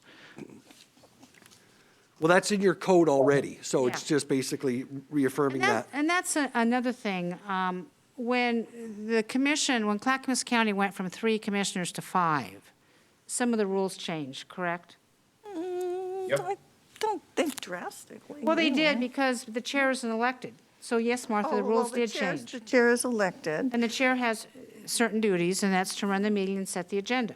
but even when we rotated, it was the same level. I mean, the chair ran the meetings, the chair, I don't know, we could, I'm I not mean, gonna. I'm asking the question because I don't know. I would say the role of the chair hadn't changed. What changed was the chair was elected at large, and we didn't rotate the chairmanship every year. But each chair, as I recall, basically, ran the agenda, helped the agenda, did the strategy. That hasn't changed. But now you are an elected at-large chair. I mean, you are, but. Well, any The- chair, the just pro- not the pro- me. The process didn't, of how I don't see any significant difference in what we did when we rotated, which I was chair twice, and I'm so glad you're chair. You have no idea. Oh, God, you're funny. Yes. Glad you're chair. I'm okay not being chair. Okay. So, Gary, how are we doing? Good. So commissioners, you will send your individual comments on the board rules to Stephen and work up the draft he sent and/or just send your list of ideas of what you'd like to add or have in detail. and then Stephen will compile that, and we'll come back to you at a future policy session. Okay, there we go. Thank you very much. Time frame? Sonia? What's our time frame for this? When should we be done? I would like it after budget, because there's some items that, for instance, I have some items that I wanted to accomplish when I came on in January, and Sonia, you people don't even know what those are, because everything else has been taking precedence, and I think there's some pretty pressing issues that, as chair, since I set the agenda, we're going to pay attention to those, because I feel that honestly, I've been over backwards to make accommodations to all of my other commissioners on agenda items, and my agenda items have not been heard. There we go. Okay, Gary, anything else? That is it for your policy sessions today. Thank you. Well, we will adjourn, commissioners. Let me just add, if you have your edits already, you can feel free to send them to me, and I'd be happy to incorporate them. Okay. And as they become available, just send them to me. Great. Thank you, Stephen. I Thank you. appreciate your work. Hey, my We are pleasure. adjourned for today.